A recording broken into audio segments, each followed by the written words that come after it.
आखिर कैसे बचाएगी एक बेटी अपनी माँ के मरते हुए प्रेमी की जान? क्या अमृत टैबलेट के चक्कर में दांव पर लग जाएगी मासूमों की जान? क्या होगा जब अनिका करेगी रोहित मारवा से अपने प्यार का इजहार?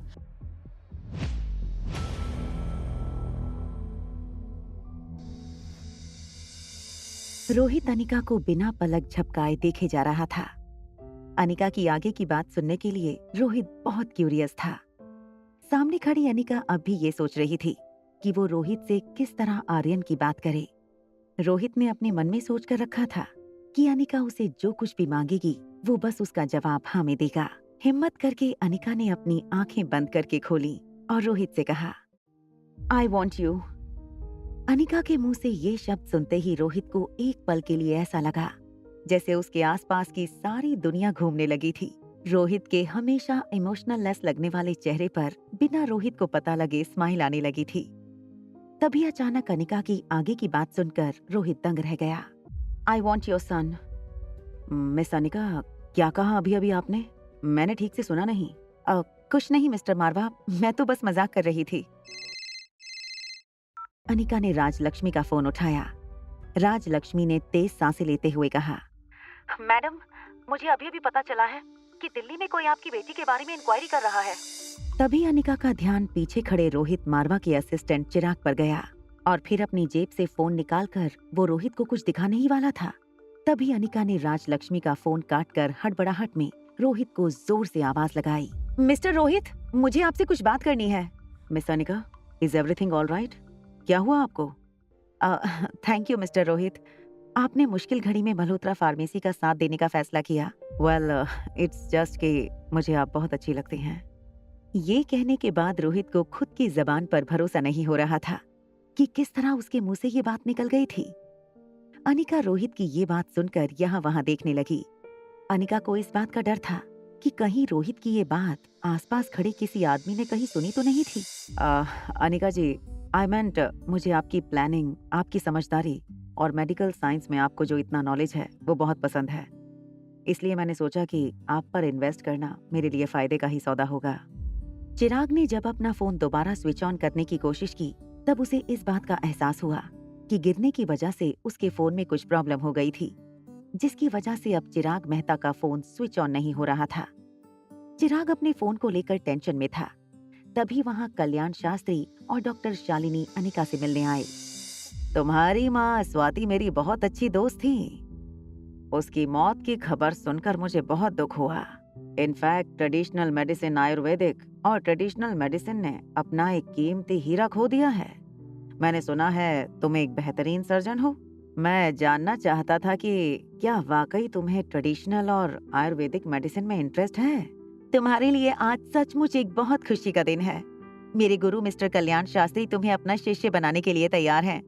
अब जल्दी से इन्हें अपना गुरु मानकर आज से इनकी ट्रेनिंग में अपना काम शुरू कर दो। But why should I do that? क्योंकि ये तुम्हारी जिंदगी की सबसे बड़ी अपॉर्चुनिटी है। इस वक्त इंडिया में सिर्फ 3 आयुर्वेद गुरु बचे हैं।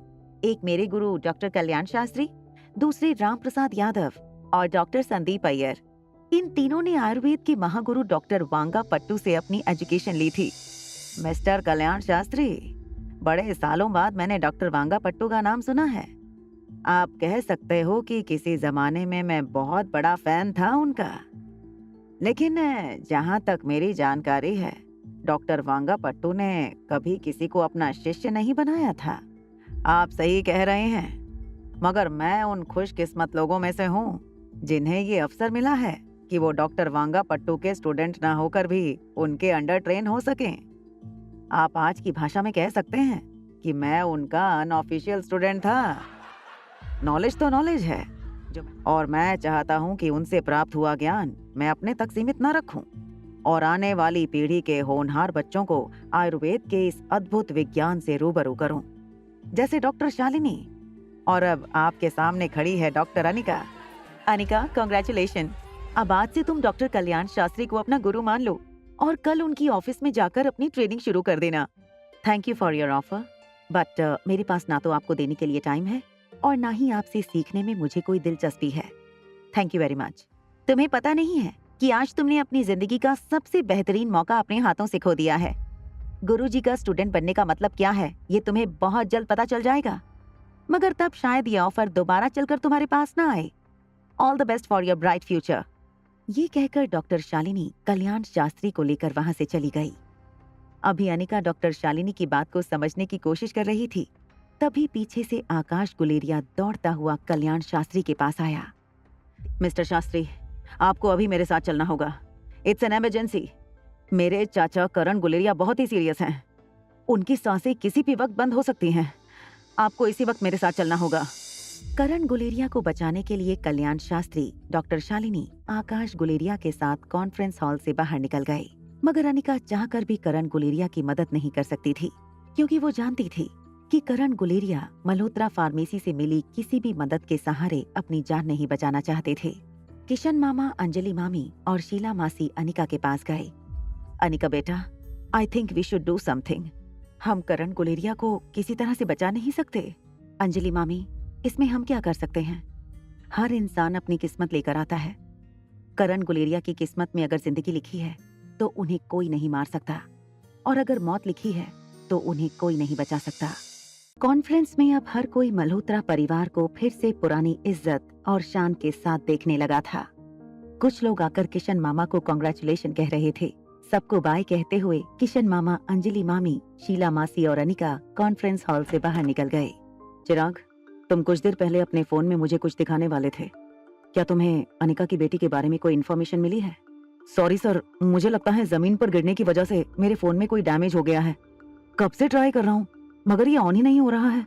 मगर सर, मुझे लगता है कि मैंने जिसे ये काम सौंपा था शायद वो किसी नशे में था। उस इडियट ने मुझे मिस अनिका की बेटी की जगह आपके बेटे का फोटो भेज दिया था। चिराग, तुम रहने दो, मुझे ये सब ठीक नहीं लग रहा। किसी लड़की के पीछे उसके परिवार की जासूसी करना हमें शोभा नहीं देता। लीव दिस मैटर और कंपनी के कामकाज पर ध्यान दो।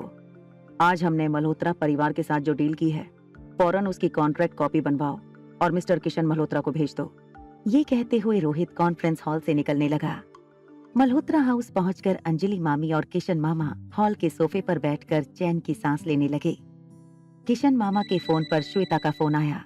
कुछ देर श्वेता के साथ बात करके किशन मामा ने फोन काटकर बहुत खुशी और एक्साइटमेंट में सबसे कहा, श्वेता का फोन था। वो कह रही थी कि अमृत टैबलेट बनाने के लिए जो फॉर्मूला उसे अनिका ने दी थी वो फॉर्मूला सक्सेसफुल है। श्वेता ने अभी 50 टैबलेट बना ली हैं। वो कह रही थी कि अब हम इस टैबलेट की मास प्रोडक्शन करने के लिए बिल्कुल तैयार हैं। ये तो बड़ी खुशी की बात है। आई थिंक इस बात पर शैंपेन खुलनी चाहिए। बेटा अनिका, क्या तुम सचमुच डॉक्टर कल्याण शास्त्री के अंडर ट्रेडिशनल मेडिसिन की स्टडी नहीं करना चाहती? मेरा मतलब है, कहीं ऐसा तो नहीं कि हमारी जो कल्याण शास्त्री के साथ दुश्मनी है उस वजह से तुम? किशन मामा, मुझे कल्याण शास्त्री के पास ट्रेडिशनल मेडिसिन सीखने की कोई जरूरत नहीं, और अब इस बारे में मुझे कोई बात नहीं करनी। क्या हम जान सकते हैं फिर किस चीज में इंटरेस्ट है तुम्हें? मैंने सुना है कि तुम एक सर्जन हो।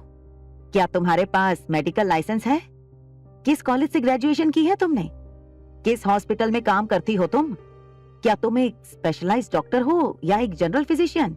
अनिका चाहती तो शीला मासी की बातों का जवाब सिर्फ अपना मेडिकल नाम यानी कि डॉक्टर अमृता कहकर दे सकती थी, मगर अनिका ने शीला मासी को बड़ी रिस्पेक्ट से जवाब देते हुए कहा, मैं एक विजिटिंग कंसल्टेंट हूँ।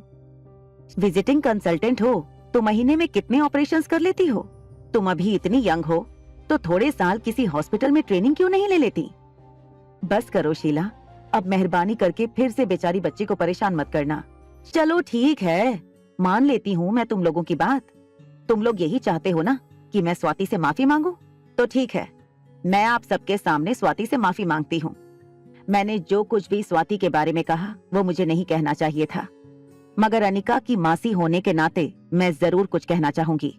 शीला अपनी जगह से उठकर अनिका के पास आई और उसकी आंखों में आंखें डालकर कहने लगी, तुम्हारी माँ स्वाति शहर की काफी टैलेंटेड और खूबसूरत लड़कियों में से एक थी, मगर तुम्हारी परवरिश कहीं और हुई है।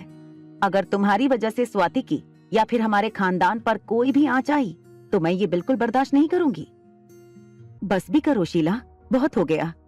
आज कॉन्फ्रेंस हॉल में इतना कुछ होने के बाद भी तुम्हें इस लड़की पर शक है? आखिर क्यों तुम हाथ धोकर इस बच्ची के पीछे पड़ गई हो? मैं और किशन तुमसे वादा करते हैं कि इस बच्ची की वजह से तुम्हें कोई नुकसान नहीं होगा।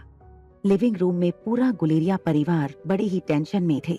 जब कल्याण शास्त्री परिवार के बाकी लोगों से बात कर रहे थे, तब शालिनी ने बेडरूम के खुले दरवाजे से देखा कि बेड पर एक लंबे कद का आदमी लेटा हुआ था। कल्याण शास्त्री ने करण गुलेरिया का चेकअप करने के बाद गुलेरिया परिवार से कहा, मुझे माफ कर दीजिएगा, मुझे बहुत दुख के साथ कहना पड़ रहा है कि मैं आपकी कोई मदद नहीं कर सकता। आप लोग हो सके तो करीबी रिश्तेदारों को बुला लीजिए, हमारे पास वक्त बहुत कम है। जैसे ही कल्याण शास्त्री ने ये बात बताई, बाहर कमरे में अचानक कुछ लोग जोर से रोने लगे। आकाश गुलेरिया ने कल्याण शास्त्री को एक कोने में ले जाकर गिड़गिड़ाती आवाज में पूछा, डॉक्टर शास्त्री प्लीज कुछ कीजिए, कोई तो इलाज होगा। आप पैसों की चिंता मत कीजिए, कोई तो होगा जो मेरे चाचा को बचा सके। है कोई जो आपके चाचा की जान बचा सकता है? बताइए शास्त्री जी, कौन है वो जो मेरे चाचा की जान बचा सकता है? आप बस बताइए कि वो कौन है। वो चाहे दुनिया के किसी भी कोने में हो, मैं उन्हें खुद जाकर यहाँ ले आऊंगा। उनका नाम है डॉक्टर वांगापट्टू। आकाश गुलेरिया ने अपने असिस्टेंट को इंस्ट्रक्शंस देने के लिए अपना फोन निकाला। गुलेरिया परिवार भी बड़ी उम्मीद से आकाश की ओर देखने लगा था। कल्याण शास्त्री ने आकाश गुलेरिया को रोकते हुए कहा, देखो आकाश, डॉक्टर वांगापट्टू अब बहुत बूढ़े हो चुके हैं और अनफॉर्चुनेटली अब उनकी याददाश्त भी बहुत कमजोर हो गई है। सालों से वो खुद ठीक से चल फिर नहीं पाते। मगर आकाश, मैंने ये सुना है कि डॉक्टर वांगापट्टू ने अभी कुछ साल पहले अपने एक स्टूडेंट को अपनी सारी विद्या सिखाई थी, मगर ये कोई नहीं जानता कि उनका वो शिष्य कौन है। आप चाचा को बस होश में ला दीजिए, मैं डॉक्टर वांगापट्टू के शिष्य को बहुत जल्द ढूंढ लूंगा। कल्याण शास्त्री करण गुलेरिया के बेड के पास अपना आसन जमा कर बैठ गए। अपने शस्त्रों की और अपनी विद्या की पूजा करने के बाद उन्होंने कुछ लंबी लंबी सुइयां करण गुलेरिया के शरीर में अलग अलग जगह पर चुभाना शुरू कर दिया। थोड़ी देर बाद करण गुलेरिया के माथे से पसीना टपकने लगा। Mister Karan Guleria is out of danger now. I think कल तक उन्हें होश आ जाना चाहिए। Thank you so much mister Shastri, I am so thankful to you. देखें मिस्टर आकाश, मैंने आपसे पहले ही कहा था कि ये इलाज सिर्फ टेम्परेरी है। आपको डॉक्टर वांगापट्टू के शिष्य को ढूंढना होगा। तब तक मैं डॉक्टर शालिनी से रिक्वेस्ट करूंगा कि वो पर्सनली रोज यहाँ पर आएं और मिस्टर करण गुलेरिया को अंडर ऑब्जर्वेशन रखें। ठीक है, मैं जल्द ही उन्हें ढूंढने की कोशिश करता हूँ। आपको हमारा ड्राइवर घर छोड़ देगा। And thank you once again. Kalyan Shastri और डॉक्टर शालिनी करण गुलेरिया के साथ हाथ मिलाकर वहां से निकल गए। तभी कमरे में 21 साल की लंबी और सांवली सी लड़की अंदर आई। उस लड़की ने आकाश से कहा, ये कल्याण शास्त्री खुद ही पापा का इलाज कर सकते हैं, मगर फिर भी पता नहीं क्यों तरह तरह के बहाने बनाए जा रहे हैं। तुमने देखा ना, उनकी थोड़ी सी ट्रीटमेंट से पापा के शरीर पर इतना असर पड़ने लगा। देखो मायरा, तुम अभी छोटी हो, कुछ चीजें तुम नहीं समझ पाओगी। तुम बस ये प्रे करो कि करण चाचा जल्द से जल्द ठीक हो जाएं। मायरा करण गुलेरिया की अडॉप्टेड डॉटर थी। मायरा गुलेरिया पूरे परिवार की लाडली और सारे भाइयों की जान थी। कार में बैठी डॉक्टर शालिनी गुलेरिया हाउस का आलीशान स्ट्रक्चर देख रही थी। सर, मुझे लगता है करण गुलेरिया बहुत क्रिटिकल हैं। अब उनके पास ज्यादा वक्त नहीं है, और जब वो खुद ही जिंदा नहीं रहना चाहते तो हम कैसे उनको बचाएंगे? कल्याण शास्त्री ने शालिनी की बात को बीच में रोकते हुए अपने हाथों की मुट्ठी खोली। मुट्ठी के अंदर आधी टैबलेट थी। गुलेरिया परिवार के घर रोज जाना, करण गुलेरिया को इसी तरह रोज अलग अलग पॉइंट पर प्रेशर देना और फिर ये आधी गोली उनके मुंह में रख देना। ये करण गुलेरिया को जिंदा रखने के लिए काफी होगा। सर, कहीं ये अमृत टैबलेट तो नहीं? हाँ, ये अमृत टैबलेट है। तुम एक काम करो, हमारे ही किसी आदमी को मल्होत्रा फार्मेसी से अमृत टैबलेट की डील करने कहो। वो आज की बाजी जीत चुके हैं अमृत टैबलेट की वजह से, तो उसी टैबलेट की वजह से अगली बार बाजी हम जीतेंगे। आप फिक्र मत कीजिए गुरुजी, मैं कोई गड़बड़ नहीं होने दूंगी। गार्डन में रिया किशन मामा, अंजलि मामी और नानी माँ के साथ खेल रही थी। अनिका ने नानी माँ की आंखों में कुछ आई ड्रॉप्स डाले और नानी माँ से पूछा, अब कैसा लग रहा है आपको? अब तो बस तुम ये ड्रॉप्स डालती हो तभी तकलीफ होती है, वरना तो तुम्हारी नानी की आंखें इतनी तेज हो गई हैं। चाहो तो निशाना लगाने की कंपटीशन में भेज दो, फर्स्ट आऊंगी मैं। बड़ी नानी, क्या मैं आपके लिए इसमें कोई शूटिंग गेम डाउनलोड कर दूं? हम दोनों साथ मिलकर खेलेंगे। चुप रह शैतान, सारा दिन मोबाइल में गेम खेलती रहती है। इतनी तेज है, पता नहीं पढ़ाई कब करेगी। माना कि रिया बाकी बच्चों से काफी स्मार्ट है, लेकिन कब तक इस तरह हमेशा घर में ही उसे ट्रेनिंग देंगे? मुझे लगता है अब इसे किसी स्कूल में एडमिशन दिलवा देना चाहिए। जी मामा, दरअसल मैं ये सोच रही थी किसी अच्छी स्कूल में रिया का एडमिशन ले लिया जाए। तो जल्दी चलते हैं। देखो बेटा, दिल्ली की सबसे टॉप स्कूल तो एक ही है, sunshine international school. Sunshine international school के बारे में कहा जाता है कि यहाँ अगर बच्चों का झगड़ा हो जाए तो पूरे देश की इकोनॉमी हिल सकती थी, क्योंकि यहाँ पर दो खादानों के टकराने का मतलब साफ था, इकोनॉमी में बड़ी उथल पुथल हो सकती थी। देखो बेटा, हम अपनी तरफ से पूरा जोर लगाएंगे, मगर स्कूल से तुम ज्यादा उम्मीद मत रखना, क्योंकि ये लोग सिर्फ उन्हीं के बच्चों को एडमिशन देते हैं जिनका या तो पूरे देश में बहुत नाम है और या इतना पैसा हो कि पूरे देश में उनकी कीमत हो, जैसे मारवा खानदान। तभी अनिका के फोन पर एक नाम फ्लैश हुआ। अचानक ये क्यों फोन कर रहे हैं मुझे? किसका कॉल आया था अनिका को, जिसे देख वो हैरान रह गई। क्या चाल चल रहा है डॉक्टर कल्याण शास्त्री? रिया का एडमिशन करने के लिए अनिका अब क्या करेगी? जानने के लिए देखिए अगला एपिसोड सिर्फ पॉकेट एफएम के YouTube चैनल पर। और एक लड़की को देखा तो के सारे एपिसोड्स को सुनने के लिए डिस्क्रिप्शन में दी हुई लिंक से डाउनलोड कीजिए पॉकेट एफएम ऐप।